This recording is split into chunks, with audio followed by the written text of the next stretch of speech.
then I had to tell him, no, he wasn't doing a Sandfox impression. That's just how Urianger looks first thing in the morning. That's just his face before coffee. Oh gosh, you would have had to have been there, but it was a lot of fun.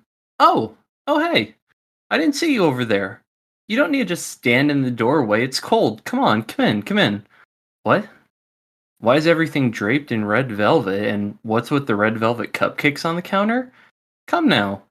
I'm sure you know what time of year this is. Stop goofing around. Get comfortable and let me make you a cherry mocha. Alright.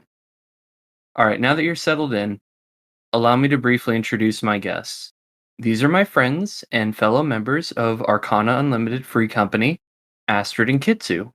They've been together for about 3 years now, and they've been venturing in Eorzea for quite a while.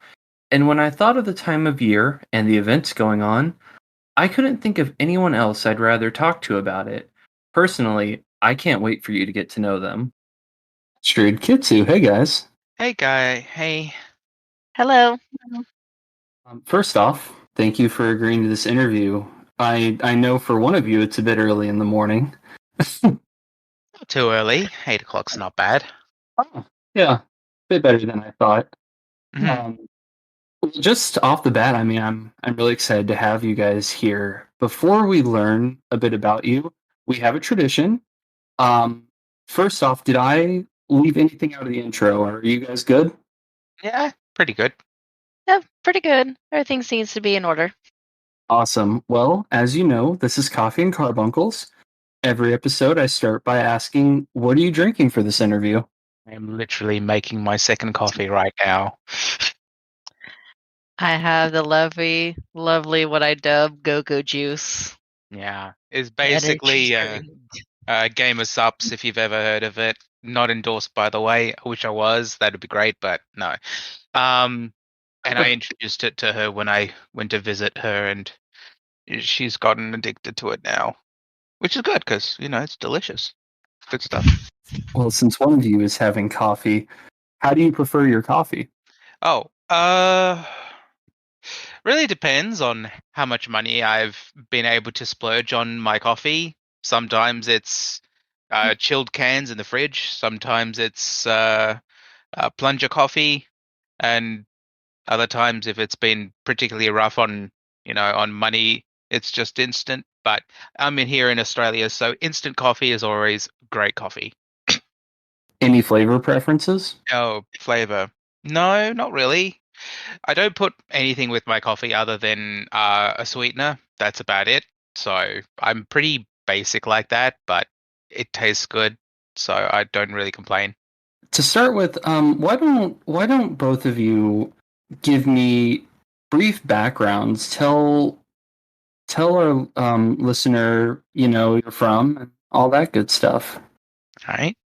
Amber, you go first this time. Yes, let's say my real name in the No. live recording. It's all Oh. good. As Kit said, my name's Amber, but I go by Astrid Aylin on Final Fantasy XIV, and what I do for a living is I work at a doggy daycare. And you are from the U.S.? Yes, I am from the good old US of A.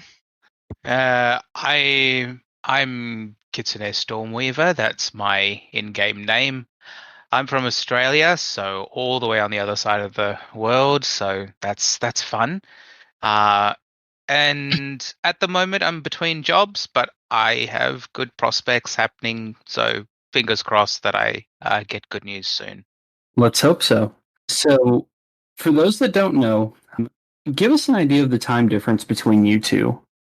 It's 14 hours. So instead of a straight 12-hour difference, which makes things easier, so 12-hour difference is, so it's 8 a.m. for me, so it would be 8 p.m. for you guys. It's 14, so you just add an extra 2 hours on top of that. So for you guys, it's 6 p.m., roughly 6 p.m., and for me, it's 11 in the morning. Well, like I said before, I appreciate you being here, for what I consider early at least. For hobbies, both of you obviously play Final Fantasy XIV. Any other hobbies that that you do outside of game? Outside of the game, I do a lot of art on the side, just mostly for myself. The occasional writing when inspiration wants to come in like a wrecking ball and hit me square in the face. For other hobbies, Dogs. Dogs are our dogs. hobbies. Yeah, dogs are my hobbies. I am obsessed with any kind of doggo. You hand me a doggo, and I will be like, yes, yes, doggo. This is good boy, precious boy, Then take sweet, him with him. sweet. Put him in my shirt, and then just walk away like nothing has ever happened. So please, if you value your family pet, you can let Astrid pet them, but maybe just keep an eye on her, please. That is wise. I promise to feed them and water them and take good care of them. Yeah, what about you? For me, it's mostly just other games. I do a lot of reading. I do a lot of other video games, anime, movies, music. In terms of hobbies itself, I like to write. So I also do a lot of writing. Some of it's with other people. Sometime, for the most part, it's with other people at the moment. So sort of constructing stories together with other people. But I do have a story that has just been gathering dust for the last couple of years. I really need to try and get back into that at some point because it's, yeah, I feel it's a good story. I kind of want to finish it one day. Good luck. Yeah. I, as someone who has done a bit of fan fiction, I definitely understand having stories or story ideas, and then life just kind of happens. Yeah, that's how it was for me back when I first started. I was so into the fan fiction writing, but I'm the sort of person that gets really excited about a new project to the point where I stop with what I was working on and start a new project and the old one just falls away. So that's a bad habit of mine. I mean, I feel like it's a bad habit of most people. I'm definitely part of that same group. So, as we start transitioning into talking about Final Fantasy XIV, I'd be really curious to hear what brought both of you to Final Fantasy XIV. What made you decide to give the game a try? I'll go first on this one. I started on the game mostly out of pure curiosity at one point. I was hopping from different MMOs to different MMOs and just didn't really feel connected with. Final Fantasy XIV was kind of the first game that kind of stuck the landing. And then as I progressed kind of further into a game and trying different characters out just to see what would stick, eventually I got into an FC guild. Then that kept asking if I had like a headset to talk to them or whatever. I did not know that was an option. So there was just one day a light bulb just kind of flickered on and I just went, "Oh wait, I do have a headset. Hold on, let me steal it from my parents' room really fast." So I went to the room, I got the headset on, tried to figure out everything because it was still all new to me. I was the definition of the very antisocial kid that was fresh out of high school, still figuring things out. And then that kind of helped me a lot, both on the social aspect and on the interaction aspect, especially for my mother. My mother has the patience of a saint sometimes with me in particular because I am on the autism spectrum. So her actually seeing me interact with people and actually talking and making different plans of events from that very beginning was like the highlight of her life. And then I got stuck into the story. It grabbed me by the neck and said, "You cannot leave." And so I stuck around. But yeah, but that's basically the general gist of my how I got introduced in the game. Was simply because people kept asking, "Do you want to hang out and talk?" I finally said yes. Stole a headset from the folks' room and never went back. And Kit, what about you? For me, it was a bit different because technically, Final Fantasy XIV was my second or third MMO, but it was the first one that kind of like Astrid, I connected with on a much more deeper level than the others. I was a large Final Fantasy fan before 14. I really got into 7, which was my first one. Then I played 8, 9, 10, 10-2, skipped 11 because one, that sort of stigma around MMO culture at the time, thanks to World of Warcraft, was still pretty prevalent, and I didn't want to sink into that at the time. So I skipped 11. I also didn't feel like an MMO would have the same kind of story that a single player game would. Then I skipped 12 as well. I played 13, all 3 games. And then the release of 14 happened. I sadly did not get to experience 1.0, although some people would say that was a good thing. Yeah. I signed up for the beta for the PlayStation 3 1.0 release, which never happened, unfortunately, because the game was so what's the word? Not unfinished. Well, it was unfinished in some ways, but it was not well put together enough, even for high class PCs at the time. They struggled with even the opening scene for Limsa Lominsa. And often would crash on that particular scene where the Leviathan just jumps out, or the sea serpent jumps out of the ocean. People of 1.0, they'll know that particular scene. So as a result, I didn't get to play 1.0 at all. But thanks to the fact that I signed up for the beta for the PlayStation 3 version, 2 years later on, I was invited to participate in the third beta stage for the PlayStation 3 version of 2.0. And I jumped at it because I was really curious. And I played it. I loved it. I bought the full game right after the beta finished. I enjoyed Phase 4, which was the public beta. And then after that, I just continued playing. Unfortunately, I had to, you couldn't carry over your character from third phase beta to fourth. All the data was deleted. So I started with a hero on that third phase, but then on fourth phase, I made my Mikote, my male Mikote, and sort of stuck with him for the next, all the way till the end of Endwalker, actually, before Astrid finally convinced me to change to a male bun boy. And then everyone turns and looks at Astrid. He said he's going to carry on with his male Makote till the end of that story of us resolving everything. Spoiler alert, the world is still intact. Mm-hmm. And I finally said, it is time. Yeah, no, I felt like, it was coming to the end of an era for both myself as a human, as someone growing, and as well as for the devs and for the players, coming to the end of the Heidelin versus Zodiac arc. And so I thought, why not?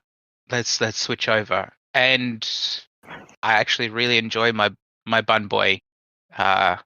So I've stuck with it, but I still sometimes miss my old male Makote because he and I just went through so much together. And I didn't even only his hairstyle changed from time to time. I never used the Fantasia that one gets from the buying the collector's edition of 2.0.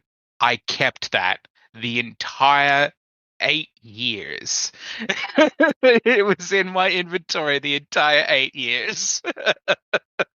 Just staying there collecting dust, and then eventually I used it to turn it to my male fun boy. I'll admit, So my character Nobutaka hasn't actually changed races. I have used Fantasia to change eye color as well as muscle tone and definition. Which I'm a little sad that we aren't able to freely do that in game, because I think it would add a lot of elements to roleplay if you could like freely make your character more skinny or more muscular, or more pudgy or less pudgy, depending on maybe roleplay wise where your character is at in your story arc. You know what I mean? Mm-hmm. But aside from that, I really haven't. Astrid, I was curious, do you have any background with Final Fantasy before 14? Any background? Final Fantasy VII was my introduction for it, mostly because a family friend of my mother's brought her, I think it was her Xbox that she brought it over with. I don't exactly remember, Yeah, it would but have I been a do. PlayStation. She had an Xbox and some other one as well, but I'm not for Mhm. sure. I was young. I was little. It's all right. The only reason I say that is because 7 was exclusively for the PlayStation 1 hmm back then. I was like maybe I think I was still kind of in elementary school when they were playing it still. But Right. that was my first introduction to it. But then I was shown Adamant Children, the Final Fantasy VII movie. So that got me more hooked. I played a little bit of 10 when I was in middle school, high school, but the game that we had, it was a rental, so sadly I had to return it at some point, which was very Oh, sad we'll finish that game eventually. eventually. Yeah. Um, I did play 13, but then got really, really confused when I hit the part where, what's his name? Snow got his deal, Shiva, and I basically said, That's enough for me." Some parts of Yeah. 13 were a fever dream. They were very experimental with that particular title. Listen, like, I can Oh gosh. understand, like, the first few, I'm like, "Okay, I guess, I suppose," and then that happened, and I'm just like, I don't know. No, this Time is to no." ride Levels Shiva. uncomfortable in the room just peaked. It's just like, "Listen, I can deal with fever dreams, I can deal with whatever they decided to smoke that day for some of the other ones, but for Yeah. whatever reason, they decided that was okay." And I'm like, That's someone's dream, but it ain't my dream. I'm sorry." Not my Final Fantasy. Yeah, not my Final Fantasy. Apologies to all the Final Fantasy 13 lovers out there. Some parts of it are amazing. Graphics were amazing. Um, Battle system was amazing. Hallway Simulator wasn't amazing. It really, really wasn't.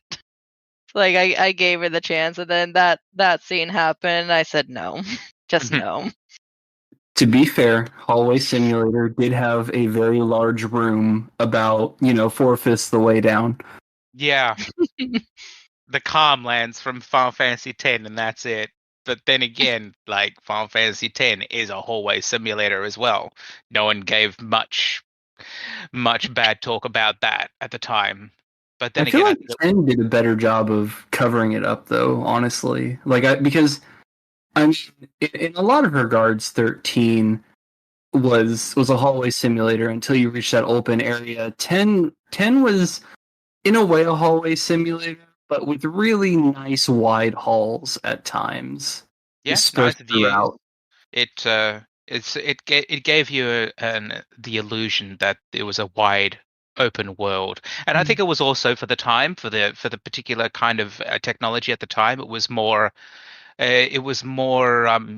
acceptable at the fact that it was a hallway simulator because of the limitations of technology at the time. It wasn't until the PlayStation 3 era that games started to actually be able to really start flexing their spaces more. And I think another game, a particular game, Skyrim, comes to mind that really started to push the open world envelope a lot more with other games. And then 13 comes along and it's strictly hallway simulator until that last bit at the end, near the end. So I can't remember exactly when um, Skyrim came out, but it was probably roughly around about the same times, I think. Off the top of my head, I'm really not sure. Yeah, I'm not whatever. 100% It's sure. like I'm not good Oh well. with remembering Listen, that stuff. I just know I just closed the game afterwards and I went back to Dragon Age. Yeah, The other love of my life. Aside from Bunny Boys, apparently. Bunny boys, aura men. I don't discriminate. she doesn't. No. Okay, so I'm gonna I, get all these giggles out, and then so you start 14. You decide to try it out. Astrid, we heard a bit about how your journey in 14 started. You know, you found a group of friends and ended up opening up more. Kit, what was your start to 14 like? Tell us about how like A Realm Reborn went for you.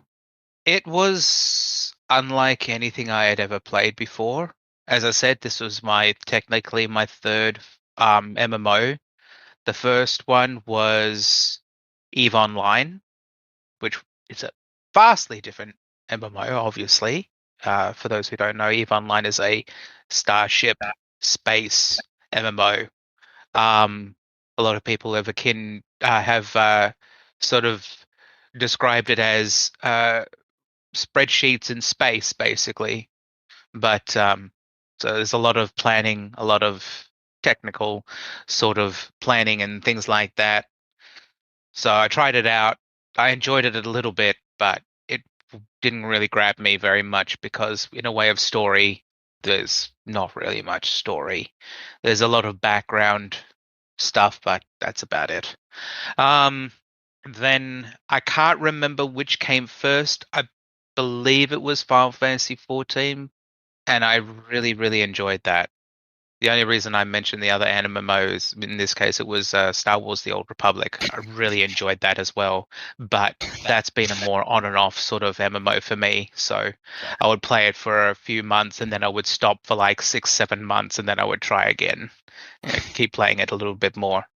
But 14 has been the only consistent MMO that I've subbed for the past 8 years.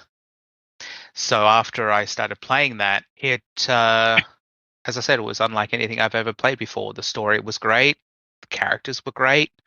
I felt myself, while I was in the middle of everything, my character in this case, it didn't feel like I completely everything revolved around my character, even though a good majority of it did.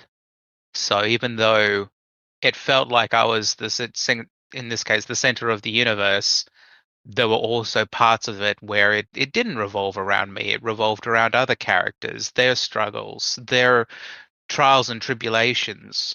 And being a part of that was something that I greatly enjoyed.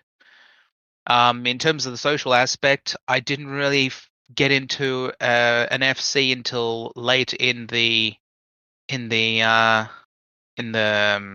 that section of 2.0 where you hit this massive wall in leveling.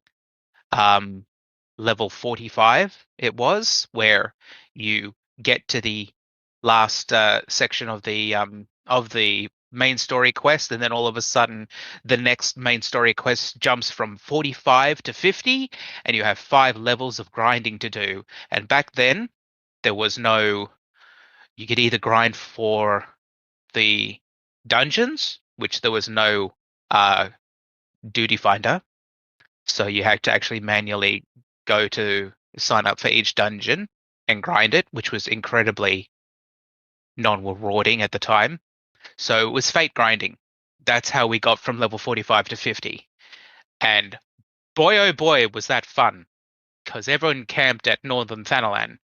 and we would just ride up and down, up and down, up and down, catching all the fates we could to get those last few levels before we could finally progress to the last part of the story. I do not miss those days. I do not. No, not at all.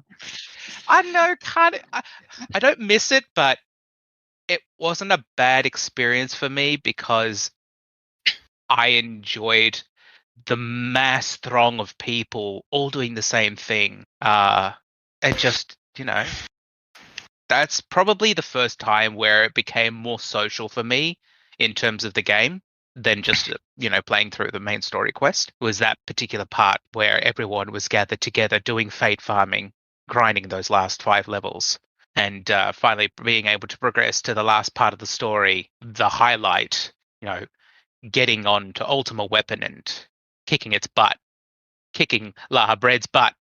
But yeah. So yeah, I think I had a better experience than other people when it came to that particular part. So it wasn't really that bad for me. Maybe I'm just more patient than a lot of other people, though. Maybe so. I hear then eventually you both ended up in a pretty fantastic free company that I have no affiliation with, obviously. Totally. Really not, no. Oh gosh. So you guys are playing Final Fantasy XIV. It sounds like both of you, for a lot of story, I'd say story-based reasons, enjoyed ARR and Heaven's Word and all that. Tell me, and I'd like to hear the story from both of you if there's some difference. While you're exploring, when do you two meet? How did that go? What was that first meeting like? All right, so Astrid's already agreed that I tell this story, or at least first part of it. She can fill in on parts that I might not remember. But for me, at the time, I was getting into roleplay, like quite a lot. I'd had some bad experiences where this is always a danger when you roleplay, story-based roleplay, that sometimes the other person will just quit for no reason, or there might be a reason, but they won't tell you. You just have to, roll with it. So I came across a girl that I was role-playing with. We really hit it off at the time. And at one point, she asked me to come move to Adamantoise. At the time, I was in Tomberry. And was I? I started on Shiva, which was back then an American server, not a European server. Then I moved from there to Tonberry, yeah. And we got together in roleplay quite often. And then she asked me to move to Adamantoise, which is where I reside right now. And eventually I said, yeah, okay, sure. Because it felt like, considering we were so deep in doing roleplay at the time with this, building this amazing story between her character and mine, I felt, why not move over there? We'll be able to do more in-game roleplay, because at that time I didn't do roleplay outside of the game, like on Discord or on Facebook Messenger. And I joined a Australian FC that was on Adamantoise, because at the time Adamantoise was considered the unofficial Australian server for the US based servers. And I joined a group and I said hi. I said hi in the FC, and then something very unexpected happened. What happened was a couple of hellos, which is normal. But then all of a sudden I see this message pop up in the FC chat, and it was in using the little asterisks for role-playing action. Sniff, sniff, sniff, sniff. And then she said, and then was said, smells like accomplishments. What? I was like, what?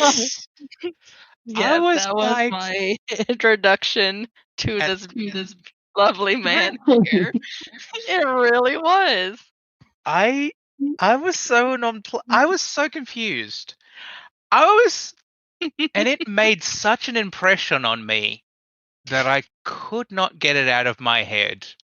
And so eventually I To be got fair, around. that's one of those things that doesn't happen every day, so I can see why that would. Yeah, exactly. Sniff, sniff, sniff, smells like accomplishments. And I'm like, no. Well, I don't know if I replied. I said, oh, what kind of accomplishments? Maybe. And I can't remember. It was a long time no, ago. you This is did, like- and I simply replied with, "Can't be specific. Have to find out on your own." Basically. Yeah.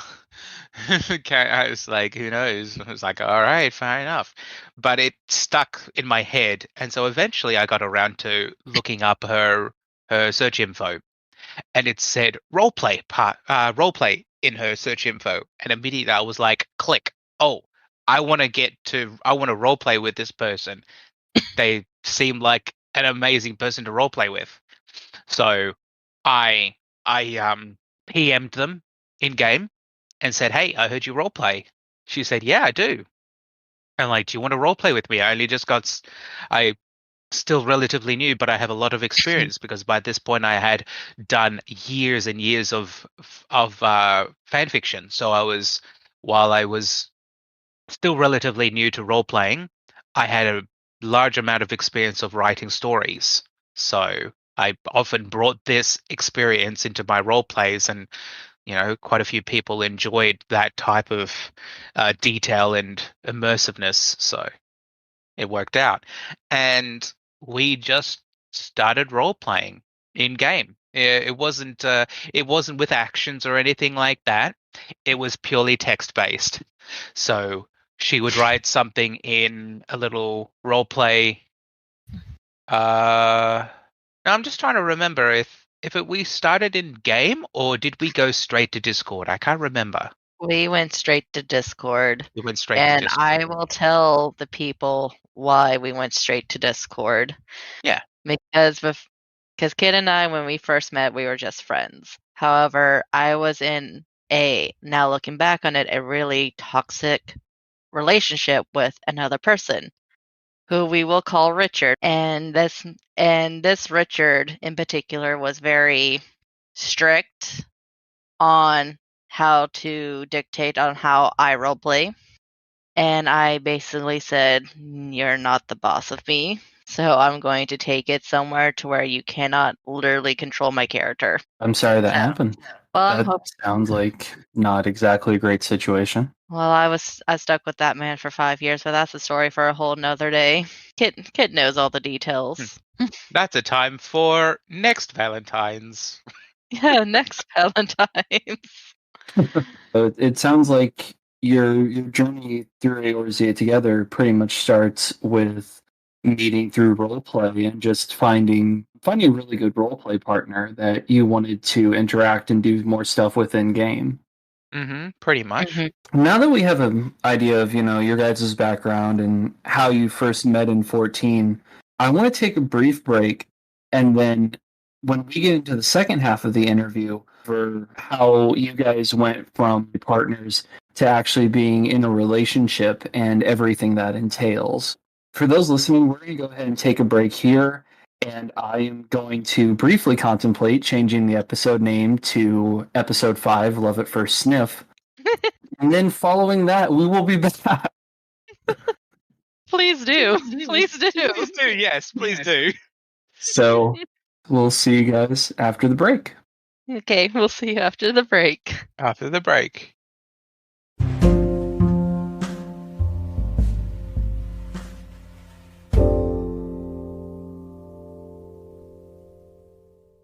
Welcome back, everyone, to the second half of my interview with my wonderful guests, Astrid and Kitsu.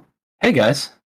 Hello. All right, so we are just going to dive into you two and your relationship through 14. So I think for this question, I'm going to ask Astrid to answer first. You two are adventuring in Eorzea, and you're doing role play, you're fighting monsters, you're questing. For each of you, when did feelings start kicking in? What was kind of that aha zing moment? Especially for Astrid, who, when you two met, was not exactly in the best relationship. I think it was like a month or so after I actually broke it off with dear Richard. There's a little story behind that. Broke it off with an ex because my sister just had her first child and she needed help around the house. And I went to let everyone know, including Kit, that hey, I'm not going to be responsive for like another week or so because she had an emergency C-section. And Richard at the time did not like that. So I broke it off with him, and basically Kit became not only my source of comfort, but he also became my source of actually talking what's on my mind. And I guess at some point I realized emotionally I was already done with Richard. So I just began low key flirting with Kit. And then when he didn't get the hint right away, I just blatantly tell him, I've been flirting with you for a good 2 whole months. Let's get with the program. I need to know. Let me know. Do you share the things of the things? I need to know. And so, Kit, for you, how did you arrive at this moment? Honestly, it was far earlier than that. When I first met her, obviously it was just friends. She was a great role play partner. I really enjoyed her company. But I could already see the tension between her and her now ex. Um, and I'm like, all right, well, I mean, every relationship has its ups and downs. There might be just going through a down at the moment. So I didn't really bother with it very much. But then one day I heard from Astrid that she had had a particularly bad fight with her ex, and she wanted to spend some time away from him. Ended up being a whole entire week where she just didn't contact him at all. And we spent that entire time together, literally the entire time. So I would get on, I would wake up in the morning, I would get on 14, I would get on Discord, I would ask her if she wanted to call. We would call, we would stay together for so Uh, 5, 6, 7 hours before she had to eventually go to bed. And the mm, entire time we watched Markiplier's playthrough of Welcome to the Game 2. So it's a pretty long series, and each episode is about 2 hours long. We watched the entire thing in that week. And during that time, it was that somewhere in that moment, I was like, I love this woman. And I was just like, Aw. oh shit, I love this woman. In my head, I was just like, oh no, because I knew how bad that was. Like, not a good idea, you because had she was the with oh someone no. else. Oh Yeah, no. Oh she no, was, no, no, no, no. she was with someone else, and I'm just like, I can't. I love her, but I can't get into in between of between her and her now ex. So I didn't mention it. I just left it alone. But as time went on, the it things deteriorated more and more between those two. Take your time. And I admit that I feel like some part of it is my fault because of her role play with me. So I feel like it contributed just a little bit, but I felt like even if I wasn't a part of it, things were heading in that direction. And I did my best to try and keep them together because, who knows? It could have just been like a bad stint. Things happen. So I didn't try and break them up like some homewrecker. Didn't want that. I just stayed by her side, helped her through when she was feeling down, when she was feeling like crap because of something he said or something he did. Usually something he said. Um, and then just helped her sort of say, well, Maybe he was just having a bad day, or maybe he was just something happened and made him feel like that and he just lashed out. It happens. No one's perfect. Things like that. But as time went on, it made me feel like, more and more that this relationship was doomed. It was just slowly going down the gutter. So I So, guess that leaves me with two questions for you. mhm. The first being when you heard that they did finally break up, what was going through your head? Honestly, I was number one, I was proud of her. I was proud that she had finally taken that step to distance herself, break away from what was toxic for her, what was toxic for her life, for her mental well-being. Very proud of her. And second of all, I was also happy because I was like, inside of me, I was like, maybe I have a chance because I didn't want to make a move on her while she was still with, Richard. Um, yeah. So, but admittedly, I was also of the mindset that if she never, decided to come to love me, I would still support her no matter what, because I love her and I wanted her to be as happy as she possibly could. Whether that was with me or So, not doesn't matter. so when that confession finally came from Astrid, tell me about that. Is there like an inner Kitsu that's just like yelling, cheering, or? Well, the thing is that this was after they had broken up. We sort of had an understanding that she would take a moment, figure out her options, and then see if she and I would get together. So I was very happy to let her let her be on her own, let her sort things out herself. So I was when she started flirting with me, I half sort of understood what it meant, but at the same time, I wanted to hold back and let some more time continue on, just in case. And eventually, she says, like, "I've been flirting with you for the past 2 months. Why haven't you made a move?" And I'm like, "I've been waiting for you to be okay." It's just like, "I've been okay for the last 2 months. I'm sorry." Basically, yeah, yeah, basically, I basically kind of got on to him about that to let him Mhm. know, be like, I've been fine. I've been emotionally detached, I think, longer than I would honestly admit while in that relationship. And now that I'm out, know what I like and dislike. Do you like me or not? Basically. Yes, 1,000 times yes. Basically, is what I said. Something along those lines. Aw, aw, that's so wholesome. Wholesome and nearly choking him out about it, sure. Yeah, I mean, Kitsu's response to the whole thing and his clearly liking someone, but not wanting to mess things up or be too quick about it. I think that's good. I really do. I think that it sounds like you guys things progressed pretty naturally and seem to be going well.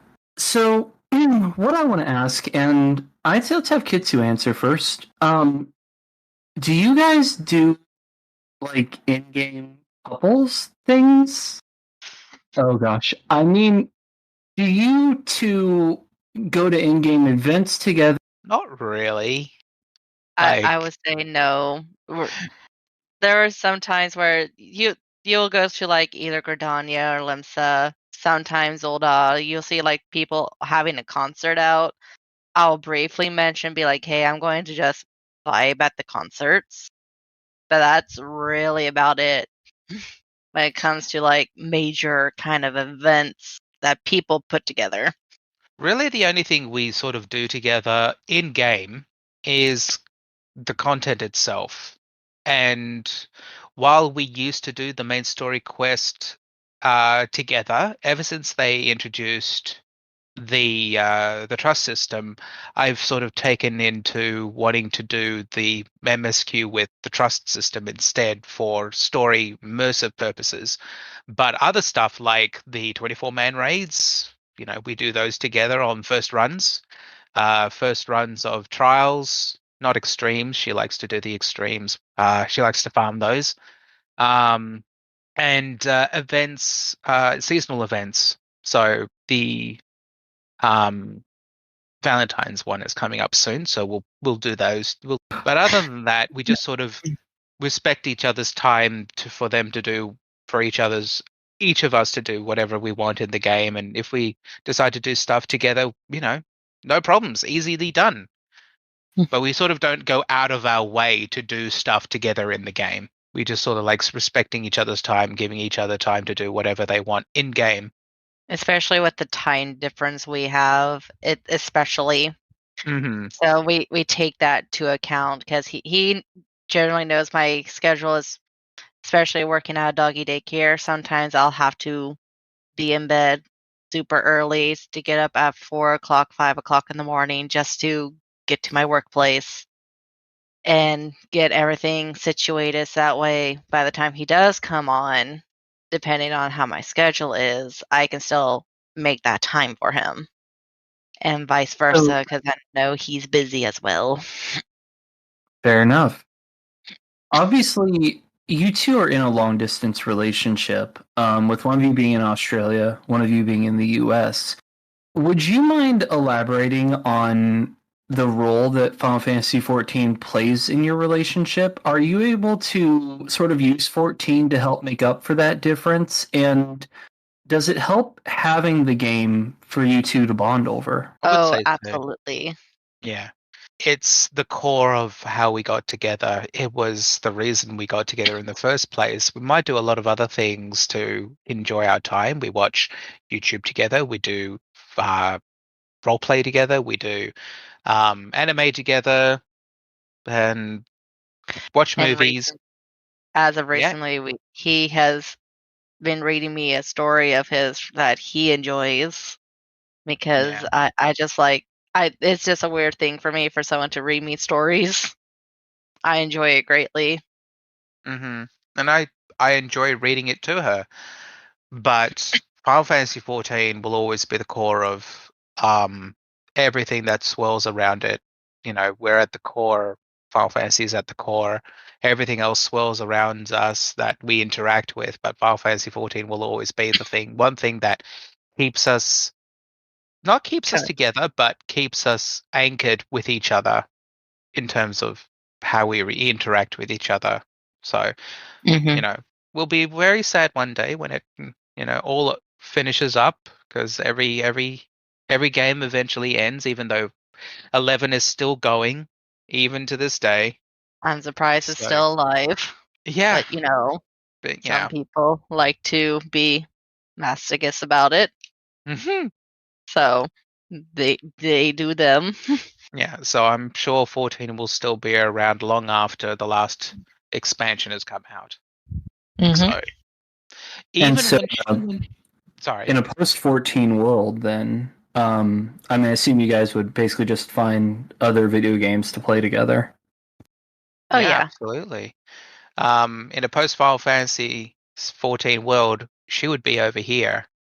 So we would Yes. we would be together in the physical sense. So we wouldn't need Final Fantasy 14 to act as that anchor. We would have other things that we would do, but Final Fantasy 14 will always have a very special place in our hearts. Mm-hmm.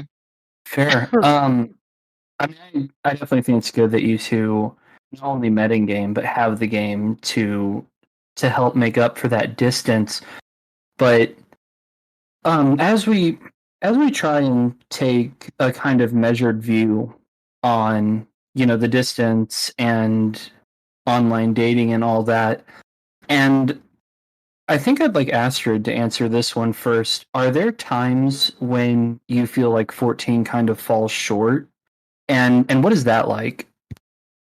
In terms of our time together, it I don't think it has fallen short, at least as of yet, in my experience with my time with Kit in particular. Like there, Kit said it earlier. I like to do kind of more of the extremes and the occasional savages if I'm really up for it. Sometimes that it kind of sucks that I can't do it with him, but at the same time, he's doing his own thing, and I don't really push that on him because if he's not interested, he's not interested. It's completely fine. It's completely okay. And then sometimes he'll find a shiny that he really likes, especially with PvP. And I'm just like, hey, do you want to do the thing? Do you want to do the thing? No, you don't want to do the thing? Okay, I'm going to be like 10 levels ahead of you kind of thing. But overall, 14, I don't think had any shortcomings in my experience. I do not know if the could be the same with Kit in that department, that if he can think of anything. I mean, there's lulls in content more for me than for Astrid, because she does more of the hardcore content than I do. So when something falls for me, Final Fantasy XIV has never failed for me. There was one time before I met Astrid where I stopped playing for about a month and a half. I was due to other things at the time. But as I said, there's always been lulls in content, but I've never stopped subbing to Final Fantasy XIV. I guess what I was trying to ask, and I should have phrased it better, is are there times where the distance complicates your relationship and makes it difficult to be in a relationship? Times, yeah. Oh, sometimes, especially when we're down. And especially recently, where I've recently flown over to see Astrid in real life, and we've had that physical connection now. So lots of hugs, lots of kisses, and I miss his cuddles. there's that physical connection that we have now that's entered into the relationship that wasn't there before, because it's been purely online. It's been purely through voice and through actions in game. Now it's also the physical connection, cuddling in bed, watching YouTube or whatever, just enjoying each other's company. She has said that she's slept better than she has ever slept before in her life, apparently. Yes, because with my autism, I also have anxiety. And with my anxiety, I feel restless when I sleep. So when Kit came by and we actually fell asleep, I was almost late to work. I think one time because I'm like, I don't want to get out of bed. 10 more minutes is not going to hurt. And then realized that 10 minutes quickly turned into an hour. Like real quickly. I closed my eyes. I swore for 5 minutes. Well, 10 ended up like 4 o'clock, ended up being like 6 o'clock in the morning. And me going, oh no, I need to go. Well,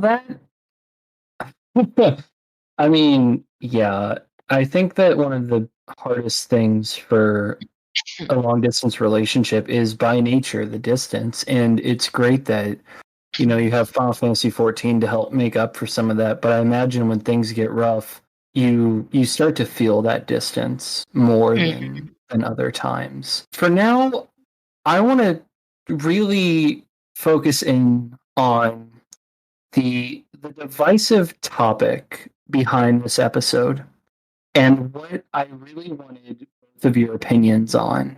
And again, I think I'll ask Astrid to answer this first. Within the community, a lot of talk happens, given that people, do play this game together, do adventure together, do get very emotionally invested in things.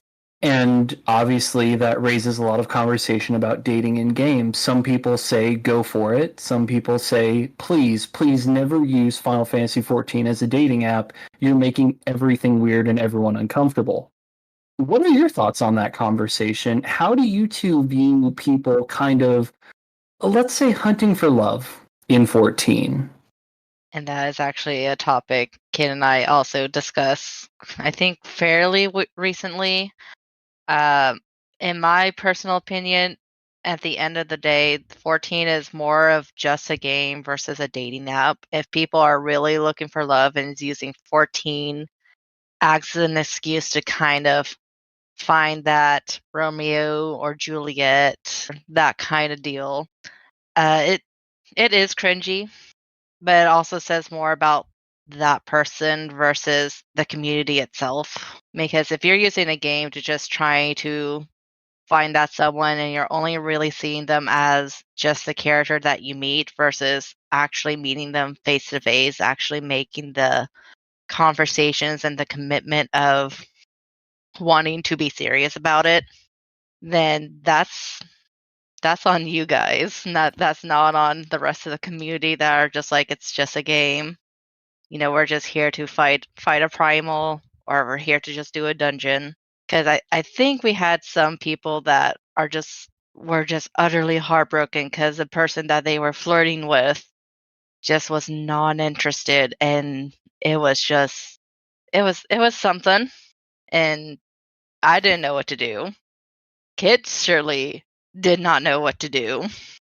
So it was just a moment of like, this is weird. We don't know what to do. But 14 should be just a game first to make friends. And if a relationship does blossom, in my own personal advice, just actually talk to the person and just actually make the plans of seeing each other first. Because that was the agreement that Kid and I generally had when we first got together. I told him straight up, be like, I'm kind of old fashioned to where he has to come over first to meet my folks, which when he came over was perfect timing because he got to meet my dad, my stepmom, and my mother actually came down to also have that chance to meet him as well. So he did get a chance to meet almost the entire family. So So you would then say that definitely if things develop, that's fine. But in your opinion, Astrid, don't use 14 to purposely go hunting for that. yes, exactly. Don't use 14 as the main source of you fighting the Romeo, the Juliet. At the end of the day, where people get on, they do what they need to do. It's their form of escapism. Let them have their enjoyment and just away from real life for just that moment, and then do what they need to do after they log off of 14. Fair enough. And Kit, your response to all this community discussion, because I feel like especially around this time of year, it tends to get pretty heavy. Mm-hmm. Because, Valentine's Day is where the entire Western and Eastern sides of the world, for the most part, come together in a celebration of love. Also, where companies like to exploit us for money in exchange for all sorts of sugary goodness. But when it comes to with the fact of Final Fantasy XIV being used as a dating site, don't do it. Final Fantasy XIV is a role-playing game first and an MMO second at this rate, of the way the devs are going, which is perfectly fine. Don't come into 14 looking for a gamer girlfriend or a gamer boyfriend, or just, boyfriend or girlfriend in general. Because that's not what the game's for. Game's for escapism, for the most part. People are here to play the game to escape in some form or another from their real life, to feel like they're part of something important, which is what the main story does extremely well. But on the other side, you also have free companies, places where you can get to know people, or you might help some new person new to the game, and they become so enamored with how you're treating them that maybe something blooms as a result. It's really up to you at that point whether you want to pursue it or not. But if something blooms while in the game, just treat it like it's a friendship first, see how things go, then go for love. But on also, if you are purposefully looking for love while you've been playing Final Fantasy XIV for a while, obviously not in game, but there are plenty of places where it deals with that sort of stuff. So like servers on Discord that are purposely made for people who play Final Fantasy XIV who are looking for love to act as a dating site for for people to get together and try and find that spark with using Final Fantasy XIV as a center, as a common meeting ground as a result. There are groups on Facebook that do the exact same thing. So I guess at the very end of the day, 14 is not a dating site. It is a game for escapism. But if something happens, pursue it. As long as you're not creepy about it, as long as you're not forcing it, and if you get rejected, then I mean it's the same as real life. If you get rejected, all you can do is move on and try again with someone different if it happens. And that's I think that's really all I can say about the subject is that don't be creepy to other people. Don't join the game on the express and only reason is to find that perfect girlfriend or perfect boyfriend that you can play video games with for the rest of your days. Because chances are, if you come into this game with that kind of that mindset, you're not going to find it. Because people are going to avoid you if you come into this game with that mindset. People are going to avoid you. They're going to they're going to feel that something's up and decide to just ignore you or separate from you. But if you come to this game, immerse yourself into the game first, whether that be through story, through the content, and then if something happens, like for example, you raid with someone and get to know them, then go for it. Absolutely. No, stuff like that should never be discouraged. Go through the emotional damage that is the story first before you go through the emotional damage that is yeah. It's basically what we're trying to say. Game first. Game first, love second. Yeah. Exactly. And then one day you too may get a tell that says sniff, sniff, sniff. Smells like achievement. Yeah. No, so my personal thoughts on this, and if this ends up sounding like Nobu on a soapbox, I'm very sorry. I'm gonna start out by saying that fortunately my views very much align with Astrid and Kitsu. It is a game. The primary purpose of it is to be a game. A lot of people use the game to escape real life, and unfortunately, that can also mean escaping bad relationships IRL. And so people probably aren't looking for, and there's a good chance may not want to talk about relationship-based things within Final Fantasy XIV. And I think that there is a valid point there with the part of the community that goes, that's very cringe, it's immersion breaking, please keep it away from us. I definitely see where they're coming from. But like you two have made sure to mention, if something happens organically, I will definitely not try and discourage that. I mean, if it ends up where two people end up having a genuine good friendship and they both, like with you two, want to make that more than a friendship, go for it. And I wish the best for everyone, but that definitely should not be goal one. Sorry, go ahead. No, Oh he no, said exactly. I was also going to mention that don't also push it in everyone's face. Because I think that's also part of the problem is that when people get together in game, they all of a sudden want to shout it from the rooftops, or in this case, yell in Limsa Lominsa, or shout in Limsa Lominsa. And Don't do that. they get interesting real quick. Yeah. Almost gotta get popcorn. It's sometimes better than TV. Yeah. Don't do that. Because I think that's part of the reason why people are annoyed, because people, advertise in shout in Limso the Moonset that they're looking for a girlfriend or something along those lines, and you're just like, Some of the party cringe, finders cringe. on Gilgamesh. Yeah, that too. Cringe. Get my this God. cringe away from me. Yeah, I'm not just yells in Limsa or but some of the party finders I've seen, and some of the party finders that people post pictures of on Discord and Twitter. Oh my gosh! Oh, it can be a romance sometimes. Talk about on here. At the end of the day, the game is also an extension of internet culture.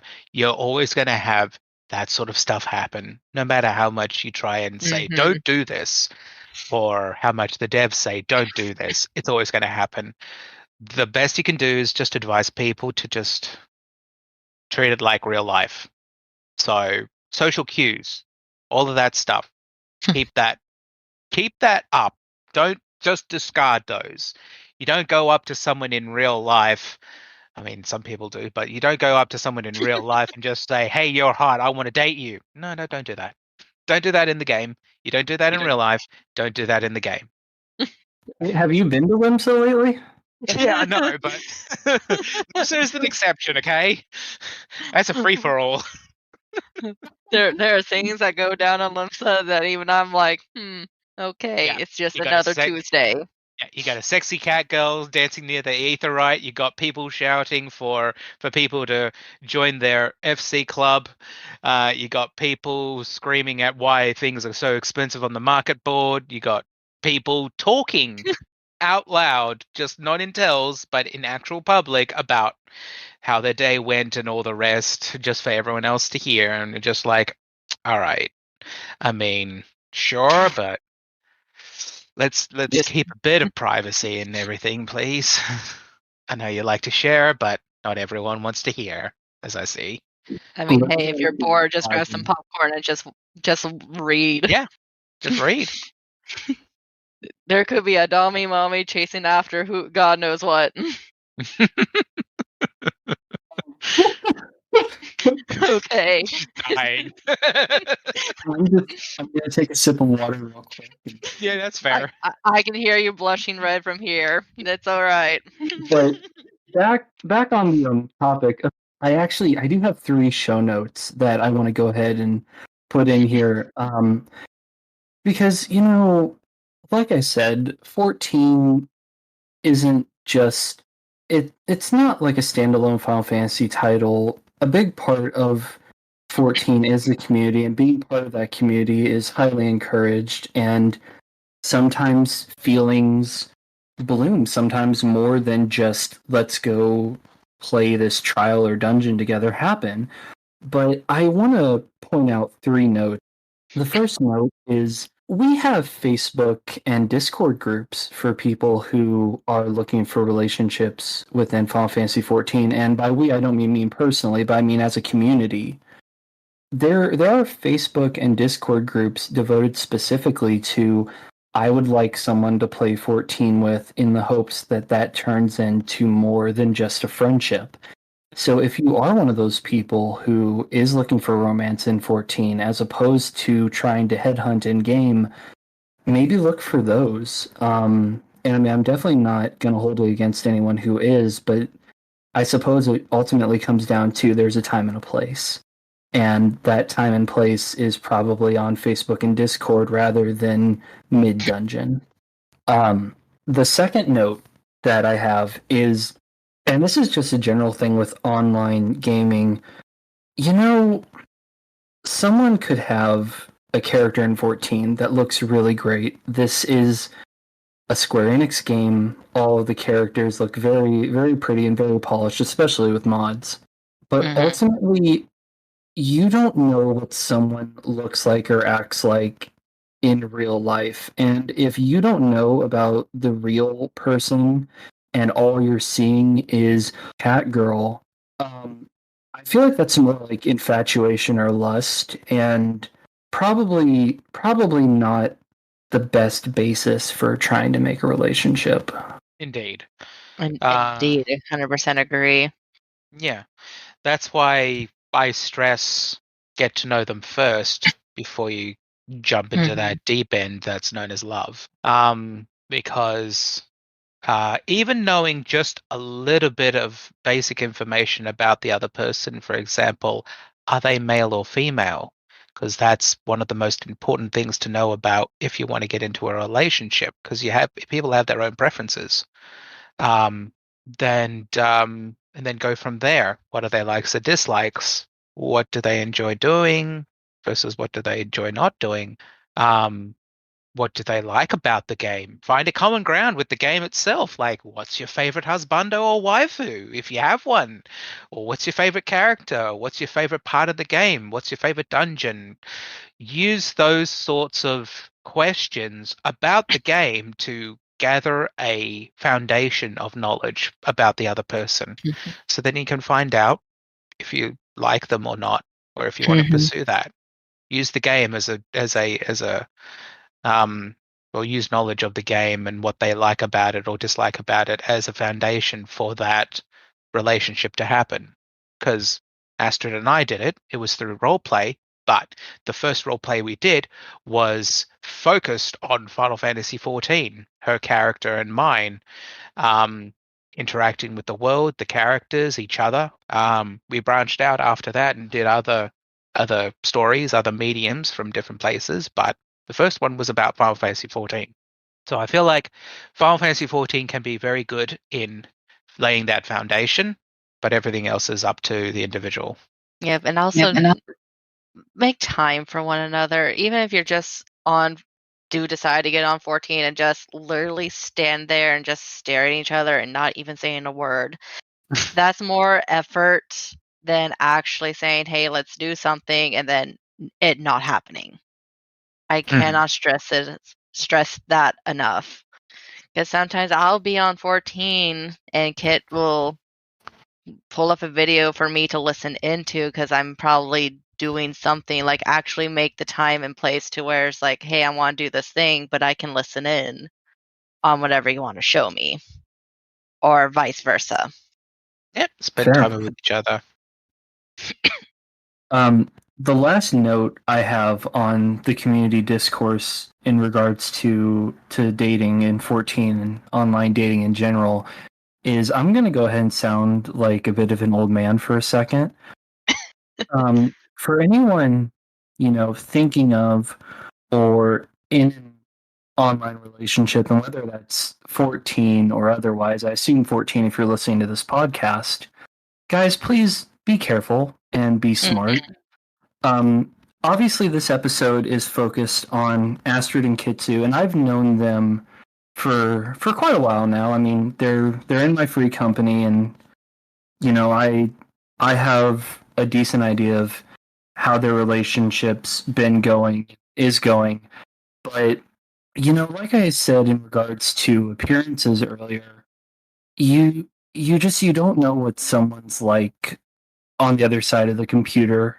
And like with any type of online relationship, unfortunately, manipulation happens, lying happens, a whole host of things can happen. And so if you do decide to get into or start exploring online dating via 14 especially, just, take your time, feel things out, double check, make sure that you guys have a lot in common, and that the other person is who they say they are, and just be careful. I would never want anything bad to happen to any of my listeners. Yes, Yeah. I'll use myself as kind of that prime example because when I was with Richard, I was, again, fresh out of high school, 18, 19 at the time. Clearly did not know what love was supposed to be because I also went through kind of hell and back with my folks getting a rather ugly divorce as well. So I was never around a genuine person that can be a source of comfort for whatsoever. I thought it was the norm to basically be yelled at, to be let down, and everything. And it's very, very important to also, if you are looking for a relationship, know what your boundaries are. Actually get to know yourself before you commit yourself into something else. I never had that opportunity. So it's highly, highly encouraged to figure yourself out before you decide to go head first into someone you like and suddenly they're like, "Ooh, that's too much for me."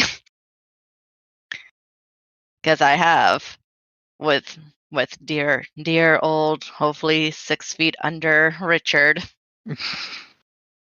Hopefully, it's wishful thinking. Kit, do you have anything to add? I agree with Astrid.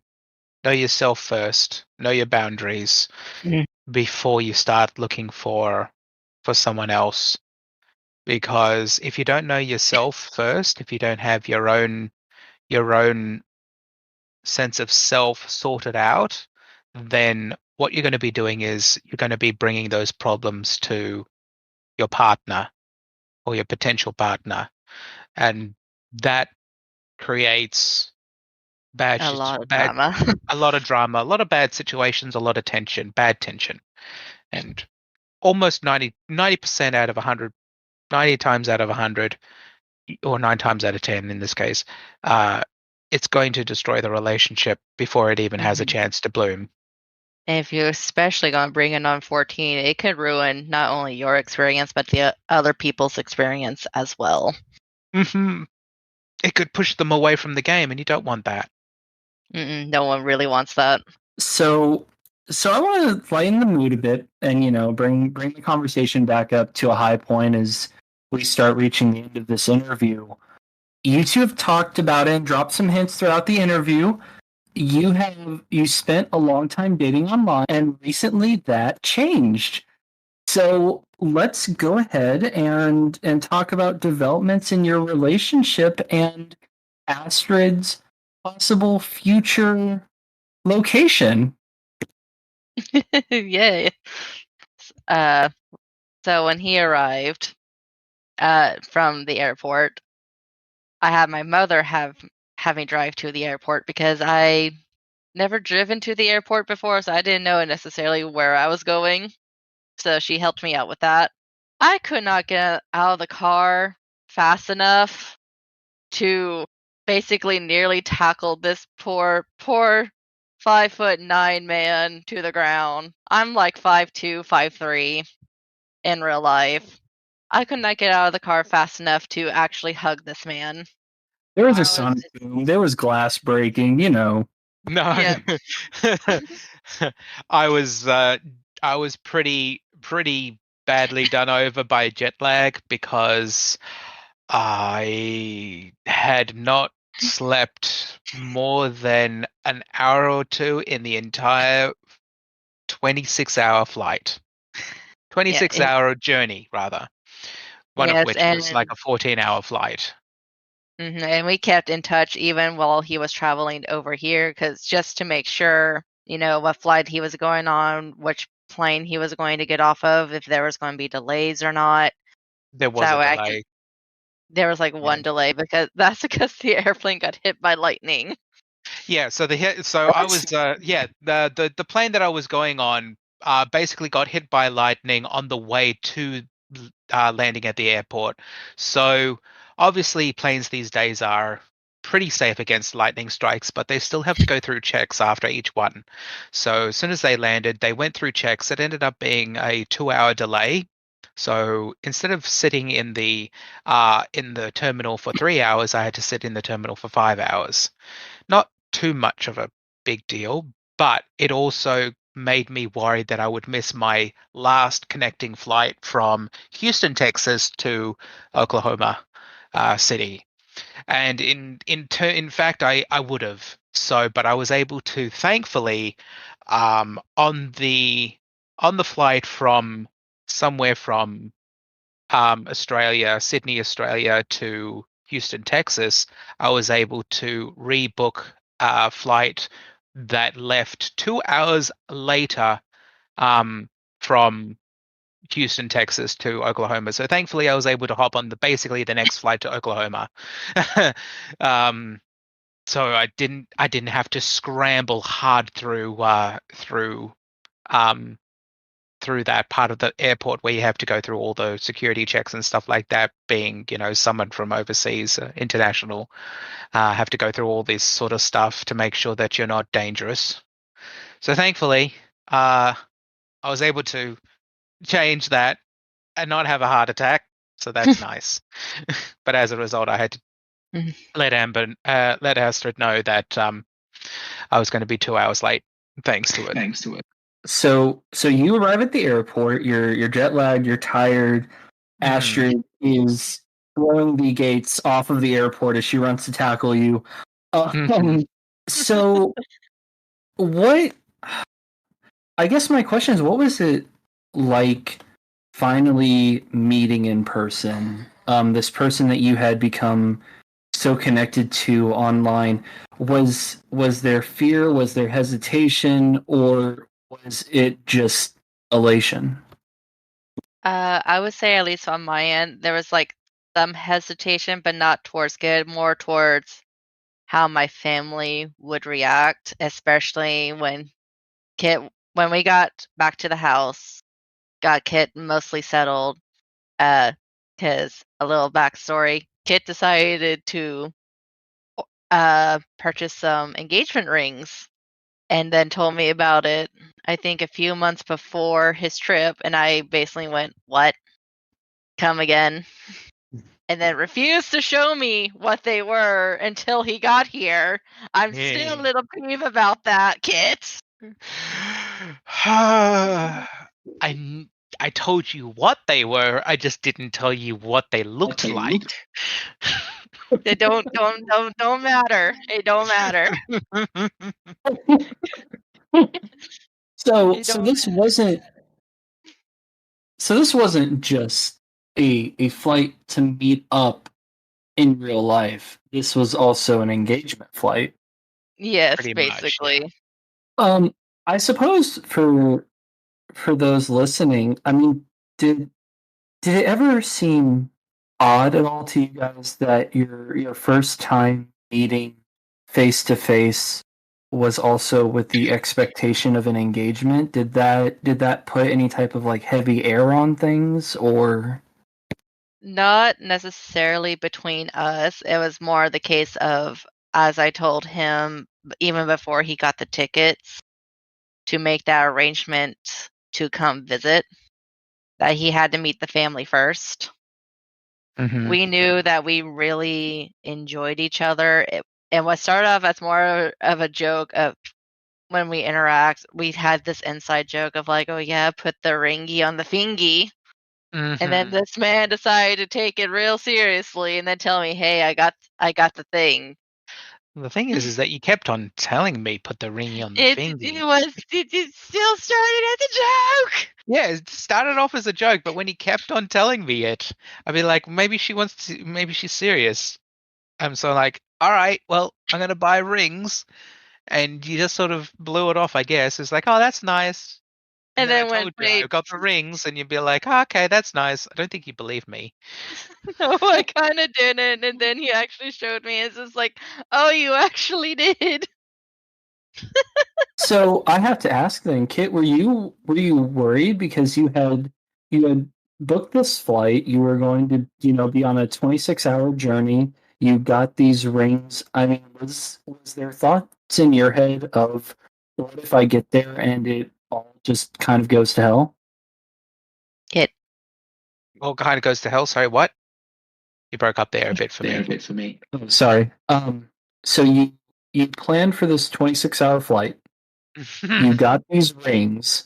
You Mhm. were on your way to the US. Was there ever a worry in your mind of what if this doesn't work out the way I hope? Or what if I get there and we just don't click in person the way I hope? It's a very very low uh like a very low chance. Like 99% of me was pretty confident.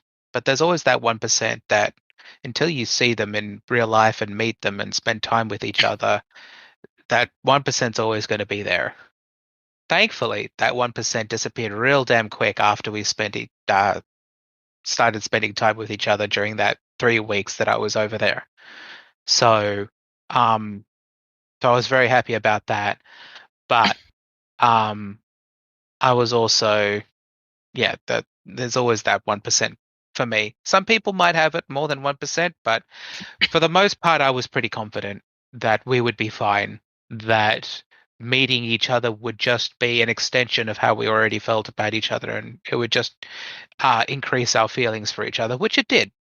mm-hmm. We both left being more in love with each other than we were when I first arrived. He, I cried. He cried. I Yeah. literally woke up the day when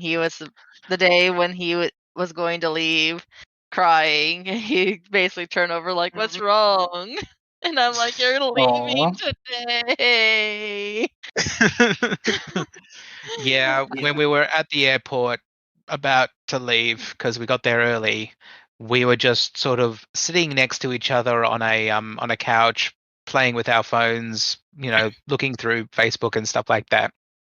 And then it started hitting me that I'm about to leave. And even though we had a plan of her moving over to Australia within the year, it was still hitting me pretty hard, and I started Even crying. She started crying. my stepmother walked away, Yeah. holding back her own tears. It was very emotional. And so tell me about those plans. Astrid is going to be moving to Australia, correct? Yes, that is correct. That is the game plan. Wonderful. And how's that process going? Well, We so far. have a plan of attack. I'm working on getting my passport squared away. As soon as I get my passport squared away and I have enough funds in my bank account, I will then apply for a work and holiday visa. So that way, when I get there, I have basically 6 months to practically work wherever I want, and then 6 months to just enjoy the beauty that is Australia. But the game plan is I get there on the working holiday, get to actually meet his side of the family more face to face.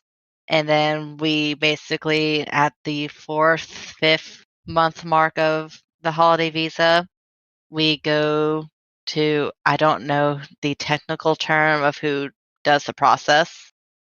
We sign up for a partner visa. So that way, when my work and holiday visa runs out, the partner visa can actually go into place. So that way I'm already there. We basically save another headache of having to wait another year or two and getting all that processed. Ideally, we want it to happen much sooner than just in a year's time or two. We're Hmm. planning for it to happen by at least July this year. Yeah, July this year, but that's more in the case of the working holiday. His government has to approve for my working holiday, and Hmm. that could take time. So we're kind of keeping an open mind of like it could be sooner, it could be later. We don't know. Exactly. The work and holiday visa could be approved within a week or it could take 2 months. Most of them take 2 months. So, I mean, not most of them, but the majority of them can take up to 2 months, but like 50% of them take about a month to get done. So if later on I wanted you two to come back for like an update, would you guys be down for that? So Yeah. Like post Astrid in Australia, a Coffee and Carbuncles episode update / check-in. yeah, well, the hope is that, by this time next year, she'll be here working and settled in Australia. That's Yes. wonderful. Mm-hmm. And to bring everything full circle for this episode, I just want to point out that, I asked if you guys had anxiety or doubts or what have you before your meeting in person. And I feel like a lot of that lack of anxiety and doubt comes from something we've spoken about repeatedly throughout this interview, and that's communication. It's really, and I can't stress this enough, the fundamental importance of getting to know the other person. Yes. Mm-hmm. Communication is the biggest key in just any relationship, even just if you're just friends with them. Mm-hmm. But it's more prevalent for someone who is in an online relationship, online friendship, because you don't have the unspoken, unconscious body language to rely on. You have to rely on voice only. Like if you manage to do some video calling, that's fine. But even in video calling, there's other parts of the body that you're not subconsciously picking up on. So you have to work extra hard to make sure that all communication is as open and as clear as possible. Yes, and again, much like real life, just actually talking to whoever you're interested is the more important thing than versus, hey, I like you, do you want to be together, and just be my Romeo and or Juliet. So I think all three of us. Sorry, go ahead. Oh no, go ahead. No, please. You were saying beyond just infatuation. Yeah, go beyond the infatuation of like just seeing the character. Actually get to know that person. Even through, if you're brave enough to do a video call for the first time ever and actually seeing what they look like behind the character. Because yes, your character could be very pretty, very, very, very pretty to the eyes of many, many that play on the game. And it can be only on this game. It could be on various other media platforms. VTubers, any sort of kind of content that you can think of. It's like just actually talk, actually know the person, and then actually get the effort of meeting face to face and having those serious conversations be backed behind it. Yeah, absolutely. I think that the ultimate two takeaways from this whole interview are, well, three are: one, Final Fantasy XIV, totally great if a relationship ends up developing, but don't use it as such. Mm-hmm. The second being, if a relationship does develop, get to know the other person, not just the character or the avatar. And third, be smart and be safe. Yep. As with all things in life, be smart and be safe. Yep. Be Absolutely. smart, be safe, have enough common sense to see the red flags if you see them. Yeah. But above all, have fun, obviously. But it still needs to be said because it quickly gets too serious sometimes. Just have fun. Yep. Have fun first, then think about other things if it goes well. Yep. That's a good point. So I feel like we've reached a pretty solid natural conclusion to this interview. But before we go, there's something important to take care of. I've been spending the past hour and a half asking both of you all kinds of questions. So I think it's fair we turn the tables. And I think I'm going to ask Kit to go first. What questions do you guys have for me? Well, silly me, I actually forgot that this part was coming up. I don't have a question. You don't have a Hmm. question? No, hang on. I'll think of one eventually. I mean, I can. the only one that pops to me is sort of in line with what we've been talking about. Do you have anyone that you might be getting close to? Are you in the same boat as us, or getting towards that sort of possibility? Of course, if it's too private, don't worry about it. But it's really the only thing I can think of off the top of my head, because it's just we've been talking about it this past hour and a half. No, that's fine. Actually, like we talked about earlier, this Astrid is the part where my face is completely rested. Yeah, I can feel it from here. I feel like you're like a cherry tomato red right now. I am. Not just a tomato, not just a cherry tomato red. Very, very distinct. Mm-hmm. Dear Nobu, why don't you do your interviews with video? This is the reason why. Okay.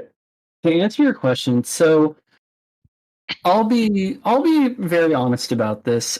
I come from the perspective of someone who has had relationships come out of Final Fantasy XIV. I have a lot of friends that I've made in 14, and I've met some absolutely amazing people that I got to know both in and out of 14 and that I've dated. Currently, I'm not with any of them anymore. At the moment, I don't really have any relationship that I'm pursuing, but it has happened in the past. There have been Valentine's Days where I've made phone calls to people I met through 14. This year is not one of them. So, Astrid, your question. All right, my question. Like, I know it's fairly obvious. We're in the same FC as a whole, grand FC leader, but just to entertain the audience and everything, who is your favorite waifu and or husbando? Right answers only. See, so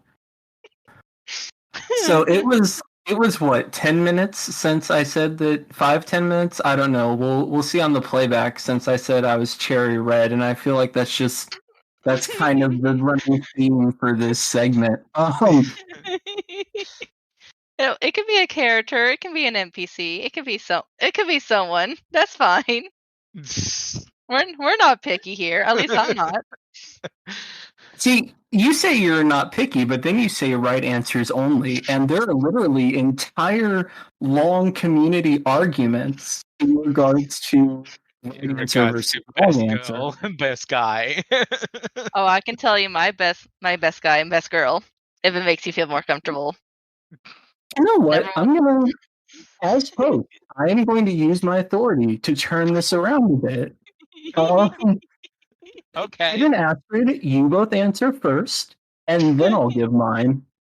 All right, number one, Final Fantasy XIV husbando. Judge me as you will. Emmett Selk, yes, he has murdered many, many, many people, but at the same time, he is an antagonist with a backstory, and I have a soft spot for antagonists with a backstory. Number one, waifu. This one has actually been kind of a hit or miss. Yuguri. No reason. Yuguri is just adorable, and I would love to be her mommy. Okay. You reason we can have a long conversation about in itself as a choice. And to our friend Luna, if you're listening to this, we've had those conversations. Yuguri is a lot more of a safe choice, so I will accept Yuguri. Kit, that I already know the answer to. Well, I'm a straight guy, so it's just waifus for me. But as a result, I'll choose two. Obviously, number one is Y'shtola. There's just no way around it. No, that's There are fair. many quality waifus in the game, but Y'shtola especially in the most recent patches and the recent expansions, she's really started to shine more as a person, given more personality, more than just the smart know-it-all Mikote scholar from Sharlayan. She's Wait a second. Before we finish this and get on to a second waifu, so I'm not the only one who's read around here. Kit, could you divulge your Discord status message to us? what? Oh, sure. Why not? Yeah, Yishtola's Kit Kat. That is me. Now, to be fair, the story behind that is his name was Kid. I gave a little nickname, be like, he's Ishola's kitty cat kind of deal. That was still Mikote at the time. From our roleplay of all places, and he decided, you know what, that's worthy enough to be tagged toward my Discord deal, and then just slapped it on there like yeah, and it's been there for years now. And the second waifu on your list, Kit. That's much harder because there's so many good characters. And I'm going to avoid the most recent patch and the most recent waifus that are literally deity tier. Hello, name mommy. Honestly, we can keep it just Yashola. That's fine. I need to list all the women. There's Lee. I think we're. I think we're solid just capping it at one for now. Yeah, Scott. Yeah, there's many that I enjoy, but Y'shtola stands head and shoulders above the rest. She just does. All right. So now this has come back to me. Yes, the gun has suddenly been pointed back to you. Answer the question. I'm gonna say that I am generic. I like Y'shtola trash. So Kid and I are in the same boat. We've had a lot of conversations about this, but I will also say that in game, Nobutaka's canon waifu is Clarabelle, the lady who helps with eternal bonding ceremonies. Really? Interesting. And how that whole thing started is actually Valentine's related. So there was a community contest quite a few years ago now where they asked for players to submit love letters, confessions, to their favorite NPC. So I had Nobu write this really cheesy letter to Clarabelle, basically being like, you spend all of your hard time and effort helping other people find happiness, but have you found happiness? Do you know what the sun looks like rising over the Ruby Sea? Do you want to go see it? And I ended up winning a rare item for that poem. My letter was chosen. I was very happy about it. And then some fanfics happened because I was just so happy that I won this community contest. And so now, headcanon wise, Nobutaka X Clarabelle. And in fanfiction, because in Nobutaka's mind, she really does put all of this time and effort into helping other people be happy. And so in his mind, he's like, but who makes her happy? And so that's how that whole thing started. Well, so, and through what started as a joke, and then the community contest, and now fan fiction. Clarabelle also, just because you don't see fan art of her, you don't see a lot of like Twitter and Tumblr and Facebook mentions because she's not a Scion. And I'm just like, you know what? Clarabelle needs more love from the 14 community. No, that's completely fair. Yeah. So, I've turned red-faced during this. I called out Kit. Astrid, I guess, gets off the hook. Well, I mean, there's that whole Emmett Selk thing, but... I mean, I have a whole list of husbandos and other waifus I can list for you. I have a list of waifus too, so... I think that if people want those lists, I will encourage them to hit you guys up in 14 or on Discord, and you can Yeah. disclose those lists to them. To end the interview, I really want to say thank you to you both for being here. When I was thinking of a Valentine's Day episode, I really thought, well, who can I talk to in the 14 community?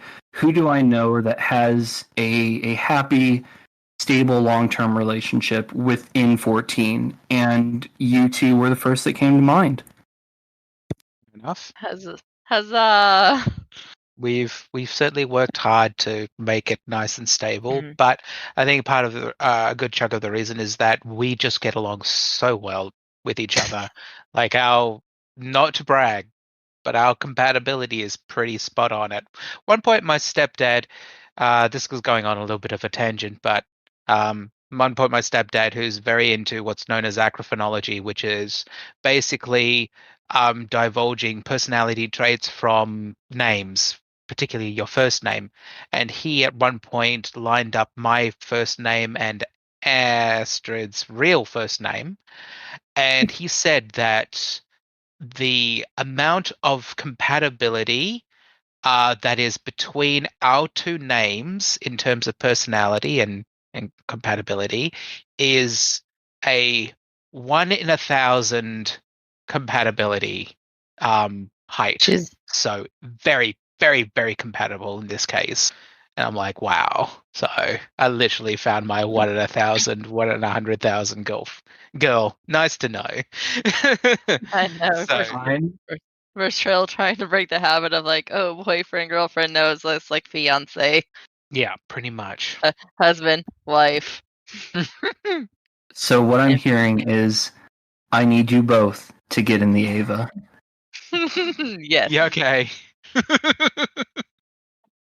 All right. Well, thank you for joining me. And if you guys want to join me for one last thing, on behalf of my free company, myself, and the podcast, I want to wish everyone listening a very happy Valentine's Day. Thanks. We will most definitely enjoy Yes. that. And Or unless you're we, single, yeah, happy Valentine's Day. then happy Singles Awareness Day. Yeah. Don't give up. Your forever person is out there. It's like out there somewhere. You might want to try sniffing people. It Yeah, worked for me. It seriously. might work for you. Yeah, like come up with a very unique way of introducing yourself. It might just give that someone the curiosity to come back for more. Yes, Yeah, and I it did apparently for looked. me. Apparently, I looked cute at the window enough after the sniffs. Yeah, cute at the window, licking the window. All right. Well, on behalf of myself and my guests, take care, everyone, and have a wonderful day. Bye-bye. Bye. Bye-bye. Hey, everyone. First off, thank you for making it to the end of the episode. The audio quality on my part is worse than usual, and I'm sorry for that. We had some technical difficulties recording this episode, and then editing was a bit of a bear. The next episode's quality will be better, I promise. Leaving this interview with Kitsu and Astrid, I don't have a lot of final thoughts about it. I feel like the three of us covered everything pretty well, though I do want to take this time to discuss a few things in regards to Coffee and Carbuncles. To start, I'm sure you've noticed I changed the episode numbering. The intro episode is now episode 0, and episode 1 is my first interview with Velderin. It just seemed like the first actual interview should be episode 1. Also, I've decided to do the podcast in seasons. So going forward, every season there will be 10 interviews, which means right now we are halfway through season 1, and I appreciate you all being here for that. I'm going to try and keep breaks between seasons to just a month or two at a time, but I want to make sure that I have some time between seasons to better get guests together for new interviews, working on the visual and audio aspects of the podcast, which, yes, visual aspects, And also, just to give myself some downtime to rest between seasons. Finally, I want to let you know that I'm in communication with various artists. My goal going forward is I want each episode of the podcast to have unique carbuncle focused art that represents my guest or guests for that episode. So, for instance, I'm going to get an obsidian chocobo coffee cup for my interview with Vel, and my interview with Scribe, I'm getting art of a carbuncle wearing Scribe's mask. I just think that this is a fun style choice, and it'll be creative and cute for every episode. So yeah, that's everything. Thank you all for tuning in. I couldn't make it to the fifth interview without all of your wonderful feedback and support. I hope you'll continue listening to the podcast.